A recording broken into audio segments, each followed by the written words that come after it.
শুভ সকাল বন্ধুরা, কেমন আছো সবাই? আশা করি সবাই ভালো আছো, সুস্থ আছো। আমরা অনেক অনেক ভালো আছি। তো সকালবেলা ঘুম থেকে উঠেই আগে সব বাসন গুটিয়ে নিয়ে চলে এসেছি। যে পুরো এক গামলা বাসন, আজকে যত বাসন আমাদের সব নিয়ে এসেছি। কারণ কালকে বাসনের যে ঝুড়িটা যেখানে বাসন রাখা হয় সেখানে একটা ইঁদুর ঢুকেছিল, তো এই জন্য ভাবলাম সব নিয়েছি নিয়ে একদম। গতকালকে যেহেতু চোখে পড়েছিল যে এই বাসনের মধ্যে একটা ইঁদুর পড়েছে, তো গতকাল থেকে ভাবছিলাম যে কখন সকালবেলা হবে আর উঠেই আমি সব বাসন একসাথে নিয়ে মাজতে বসবো। কারণ না মাজলে না তখন খেতে ইচ্ছে করবে না, কেমন যেন লাগবে মনটা। এমনিতে তো রোজ ব্যবহার করার সময় একটা দুটো করে বাসন নিয়ে ধুয়েই ব্যবহার করি, কিন্তু তারপরেও কেমন মনটা খুঁতখুত করে। তো এই যে সকালবেলা উঠেই আগে সমস্ত কাজ ফেলে রেখে বাসন নিয়ে বসে পড়েছি মাজতে। আর এত বাসন মাজতে অনেক সময় লাগবে। একটু পরেই আবার কলের পাড়ে রোদ পড়তে শুরু হবে, তখন আর মন চাবে না। আর গরমের দিন চারিদিকে শুধু শো শো ফ্যানের হাওয়ার শব্দ, এই শব্দেই ভয়েস দিতে হচ্ছে আমাকে।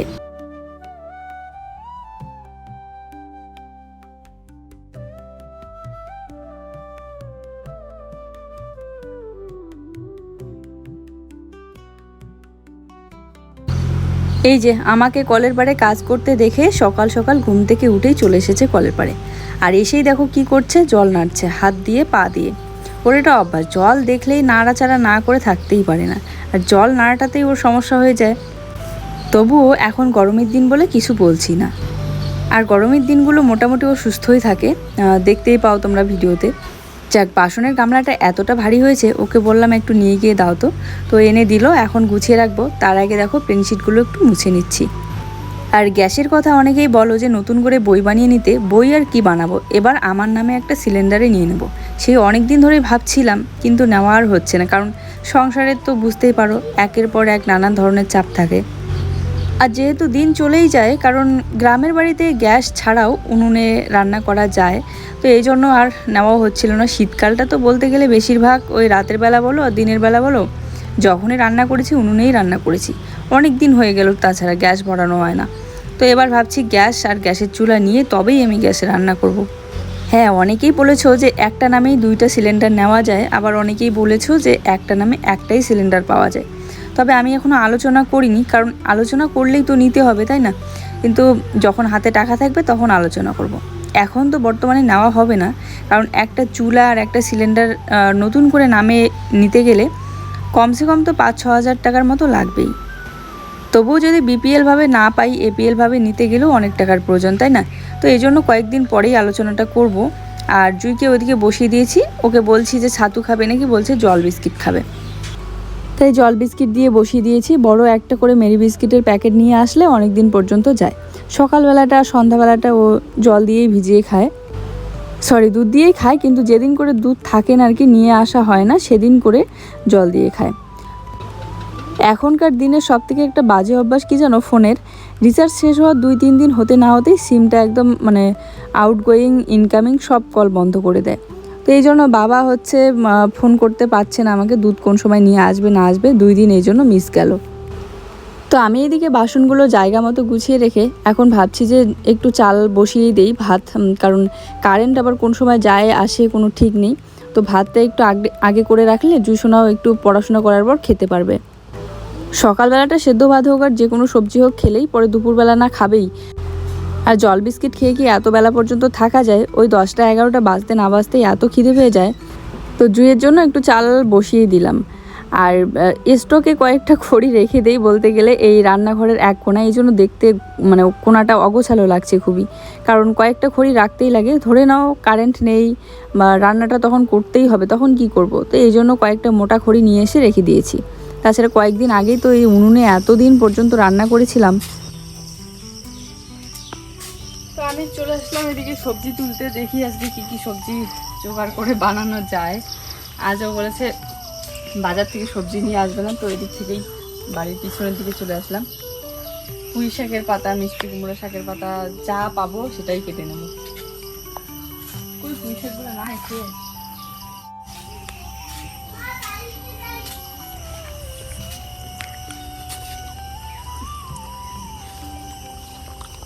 চাল চাল কুমড়ো, মিষ্টি কুমড়ো, মিষ্টি কুমড়া। অনেক আছে। চাল কুমড়া, কুমড়া না, এটা হচ্ছে চাল কুমড়া, চাল কুমড়ার ডগা। সেদিন আমি এখান থেকে 2টা নিয়ে গিয়ে ঢেঁকি শাক ভাজাতে মিক্স করে দিয়েছিলাম, দারুণ লেগেছে। পাতাটা দেখলেই বোঝা যায়। আজ দেখো ওই গাছটা দেখো কত বড় বড় ডগা।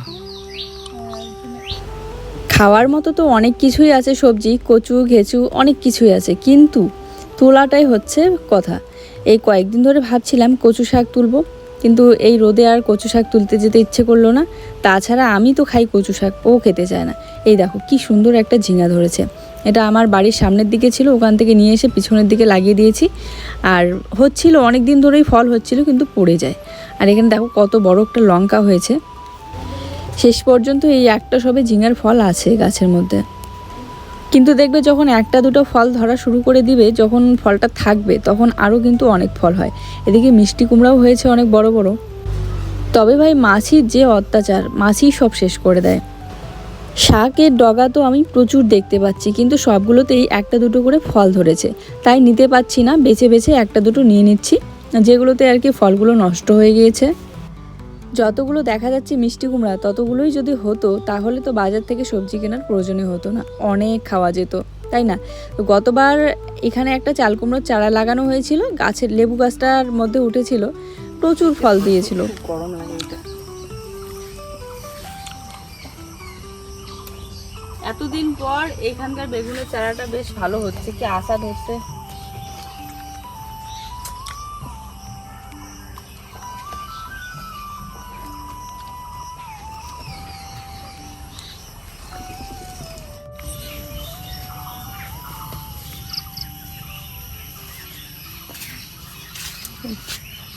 না আমরা নর্মালি যে কথাগুলো বলি, যেমন শুয়োপোকাকে আমরা আচা বলি, তো এই বলতে অনেক সময় অনেক ভুল হয়ে যায় আর কি। হাতে যখন টাকা পয়সা খুবই কম থাকে, সবজি নিয়ে যখন খুব চিন্তা থাকে যে দুপুরবেলাটা কি রান্না করব বা রাতে কি রান্না করব, বাড়ির পিছনের দিকে আসলে এক নিমিষেই সেই চিন্তা দূর হয়ে যায়। এখানে আবার পুঁই শাকের পাশাপাশি কতগুলো রসুনি শাক হয়েছে, তবে আজকে আর রসুনি শাক নিলাম না, কারণ রসুনি শাকটা অনেকেই ছ্যাঁকাতে দেয়, শীতলের ছ্যাঁকাতে, আবার ভাজা খেতেও ভালো লাগে। যখন সব ধরনের শাক একসাথে মিক্স করে রান্না করা হয় তখনও কিন্তু রসুনি শাকটা দিলে ভালো লাগে। তো দেখো এখানে এক ঝুড়ি শাক তুলে নিলাম আমি, একটু সময়ের মধ্যে কতগুলো, পুরো এক ঝুড়ি শাক তুলে নিলাম। ভাবছিলাম যে হচ্ছে পুঁই শাক দিয়ে বেগুন করব, যে কয়েকটা বেগুন আছে গাছের মধ্যে, আর এই শাকগুলো আলাদা করে বানাবো। এবারে বাড়িতে এসে দেখি যে গাছে একটাই বড় বেগুন আছে, বাকি বেগুনগুলো সবই ছোট, তো রেখেই দিলাম, থাক আর একটুখানি বড় হোক, সব একসাথেই তোলা যাবে। তো দেখো গতকালকে ঘর বারান্দাগুলো মুছেছি, আজ কত সুন্দর পরিষ্কার লাগছে। আর সত্যিতে বস্তাটা এখান থেকে সরিয়ে কিন্তু বেশ ভালোই লাগছে জায়গাটা দেখতে, মানে সামনাটা একদম খালি খালি লাগছে। এই ছোট্ট একটা বারান্দা, তার উপরে এত কিছু জিনিস একসাথে রাখলে না খুব হিবিজিবি লাগে দেখতে, ভালো লাগে না। যাই হোক, এদিকে প্লাস্টিকটা নিয়ে প্লাস্টিকের উপরে শাকগুলো আমি রেখে এখন কেটে নেব। মাটিতে রাখলে মাটিতে চুলঠুলো থাকতে পারে। এই প্লাস্টিকটা সত্যি অনেক কাজে দিয়েছে, কারণ এখানে বসে আমরা খাইও, আবার মুছলে খুব সহজেই মোছা হয়ে যায়, কোনো দাগও হয় না, কোনো তিথিও পড়ে না। প্লাস্টিকটা একদমই পিছলা টাইপের। এখানে আবার সবজিও আমি কাটাকাটি করতে পারি। টেবিলের যে কভারগুলো নিয়েছি ওগুলো হয়তো একটু বা বড় সাইজ, কিন্তু জল পড়লে না তিথি পড়ে আর দাগ হয়, তো এই জন্য মানে খুব তাড়াতাড়ি নোংরা হয়। এগুলো যেমন পিছলা টাইপের, ওটা কিন্তু পিছলা না, তো এই জন্য অনেক কাজে দিয়েছে এই প্লাস্টিকটা। যাই হোক, মশারিটা খুলে এক কোনায় রেখে দিলাম টান টান করে, আর এবারে বিছানাটা একটু ঝেড়ে ঝুড়ে গুছিয়ে নেব। আমাদের এদিকে সকালবেলা করে পড়ে গরম, আর সারাটা দুপুর খুব গরম থাকে, আর সন্ধ্যা হইতে হইতে আকাশটা খারাপ হয়ে যায়, বৃষ্টি নামে। ওই সন্ধ্যাবেলায় যদি আবহাওয়াটা ওরকম না করে সারাটা দিনই যদি ওরকম থাকতো তাহলে অনেকটা ভালো হতো, কারণ গরমটা অন্তত একটু কম হতো। তবে অনেকেই কমেন্ট করে বলে যে আমাদের কলকাতায় প্রচণ্ড গরম। হ্যাঁ সত্যিতেই, শুধু কলকাতায় না, টাউন এলাকাগুলোই সত্যি খুব গরম। যেমন ধরুন মাথাভাঙা বা যে কোনো বাজারে গেলেই আরও বেশি পরিমাণে গরম লাগে, কারণ ওই জায়গাগুলোতে গাছপালা একটু কম থাকে আর রোদের তাপটা এত পরিমাণে লাগে। এই জন্যই বিশেষ করে এই গরমে আমার কোথাও যেতে ভালো লাগে না, বাড়িতেই একটা আলাদা শান্তি। মাঝখানে এই নাইটিটা পরাই ছেড়ে দিয়েছিলাম, শুধু সন্ধ্যা দেওয়ার জন্য রেখে দিয়েছিলাম, সন্ধ্যাবেলা করে চেঞ্জ করে এইটা পরে সন্ধ্যা দিতাম। কিন্তু এখন এই যে আবার খুব গরম পড়েছে, আবার এই নাইটিটা পরতে শুরু করে দিলাম। এই নাইটিগুলো পরে অনেকটা আরাম পাওয়া যায়, আর বিশেষ করে নাইটিগুলো একটু ছোট টাইপের। আর কতগুলো নাইটি আছে আমার, বেশিরভাগ নাইটি কিন্তু একদম খুব লং, আর হাঁটাচলা করতে গিয়ে পায়ের মধ্যে বারবার লেগে লেগে যায়। আর ওইগুলো বেশি পরিমাণে গরম লাগে, হাতাগুলো অনেক বড় বড়। তো আজ হচ্ছে বৃহস্পতিবার, ঠাকুরের সব বাসন একদম মেজে ধুয়ে নিয়ে আসলাম, ওই পিতম্বরী পাউডার দিয়ে নিয়ে এসে পূজাটা দিয়ে নিলাম। আয়না না দেখে আন্দাজে টিপ দিয়েছি, সিঁদুরের টিপ দিয়েছি। আর ওই আজ তো বৃহস্পতিবার, লক্ষ্মীবার, তো পূজা দেওয়ার সময় যে সিঁদুরটা লাগিয়ে দিয়েছি ঘটের মধ্যে সব কিছুতে, তো ওই সিঁদুরটাই আন্দাজে দিয়ে দিয়েছি কপালে। তো এখানে ডাল সেদ্ধ হয়ে গিয়েছে, ডালটা আমি সোমবার দেবো এখন। ওকে বললাম শাকটা একটু ধুয়ে এনে দাও, তাহলে তাড়াতাড়ি হবে। তো চলো, আজ একটু কালকের তুলনায় গরমটা তবু কম পড়েছে, গতকালকে যে গরম ছিল। আর জুই আজকে ওর বাবার সাথে গিয়েছে নদীতে স্নান করতে, দারুণ নাকি মজা করে স্নান করেছে।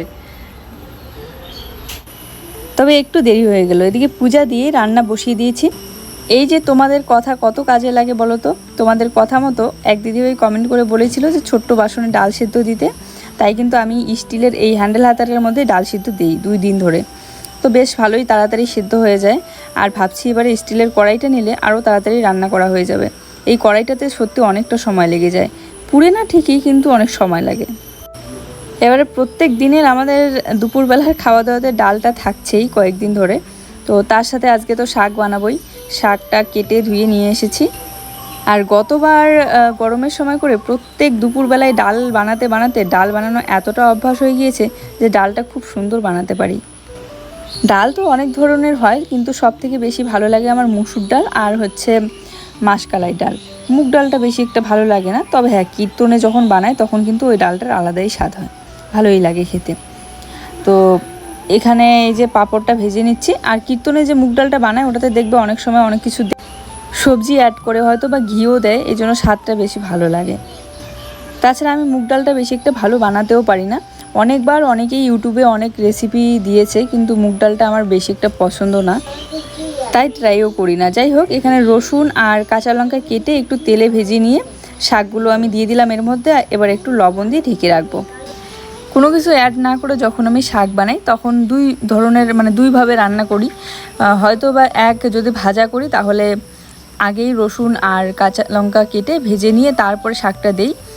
আর না হলে কি করে আগে শাকটা এমনিতেই বসিয়ে দিই সেদ্ধ, তারপরে তেলের মধ্যে রসুন আর লঙ্কা ভেজে নিয়ে ফোড়ন দিই। তো চলো, ডাল করলাম, পাঁপড় করলাম আর শাকটা বসিয়ে দিলাম। এই যে পাঁপড় ভেজে নিয়েছি,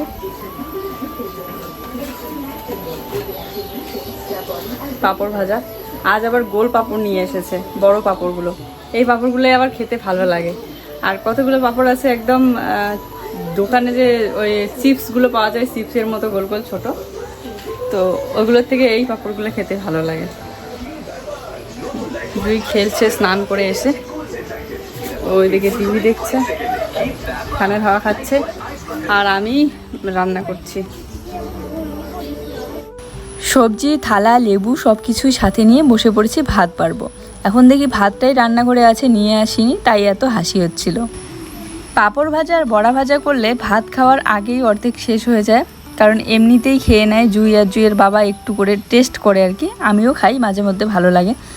তো পাঁপড় প্রায় অর্ধেক শেষ, অনেকগুলো পাঁপড় ভেজেছিলাম। একটা প্যাকেটের মধ্যে অর্ধেকটাই ভেজেছি আর বাকি অর্ধেকটা রেখে দিলাম, রাতে খাবো। তো দেখো, ভাত বাড়ার কিন্তু হাতা আমার অনেক আছে, কিন্তু আমার এই প্লেটটা দিয়ে বাড়তে সুবিধা লাগে, তো এই জন্য সবসময় প্লেটটাই ব্যবহার করি। গোল হাতা আছে, লম্বা হাতা আছে, আর আমি কেন জানি না যেটা জিনিস ব্যবহার করা শুরু করি তো সেটাই অনেক দিন পর্যন্ত ব্যবহার করি। এটাই একটা সমস্যা, হাতাটা যে হাতের কাছেই থাকে, নিয়ে যে ব্যবহার করব। এই দেখো, ছোট্ট একটা হাতা নিয়ে এসেছি ডাল তোলার জন্য, বড় গোল হাতা কিন্তু আছে। আর এই লেবুগুলো কিন্তু আমাদের গাছের লেবু, এই যে টুক করে গাছ থেকে পেরে নিয়ে আসলো। খেতে বসে গাছ থেকে লেবু পেরে নিয়ে এসে খাওয়ার মজাটাই আলাদা। নিজের গাছের লেবু যতগুলো ইচ্ছে ততগুলো খাও, যত ইচ্ছে শরবত খাও। আর এই গরমে তো লেবু ছাড়া চলে না, তাই না? আগে জুসোনাকে খাইয়ে দেই, তারপরে আমি খাবো। আর ওকে খাইয়ে দিলে ওর খাওয়াটা ভালো হয়, নিজে হাতে খায়। কিন্তু আমি করে উঠেই ভিডিওটা সবে আপলোড দিলাম, চুলটাও চিরুনি করা হয়নি, কারণ চুলটা ভেজা আছে। এই যে বৃষ্টি পড়ছে টুপটুপ করে, আর ওইদিকে ভুট্টার মাঝখান ঋষিগুলো কাল ভিজে গিয়েছিল, বস্তাটা বাইরে রেখেছি বলে। আর কখন থেকে বলছি যে ঢুকাও, ভিতরে ঢুকাও, বৃষ্টি শুরু হলো। টিভি দেখে, কিরে আসলো বৃষ্টি, ঢুকাও।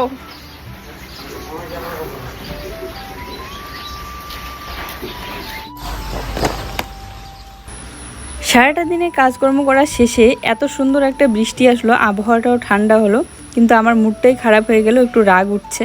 কারণ সেই কখন থেকে চিল্লাচ্ছি যে এগুলো ঢুকাও, না হলে ভিজে যাবে, শেষ পর্যন্ত ভিজেই গেল। বৃষ্টি পড়া শুরু হয়ে তখন গিয়ে ঢুকাচ্ছে, তাই বললাম এগুলো আর ঢুকাইতে হবে না, থাক রেখে দাও ওভাবে, আর একটা দিন শুকাইতেই হবে। তো এখন ঢুকিয়ে এখন মানে ভোরের লাভ কি, ভিজেই গেল।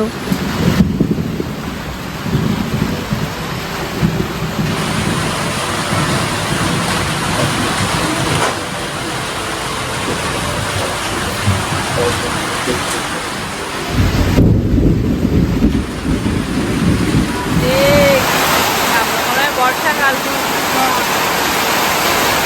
মনে হচ্ছে, বর্ষাকাল।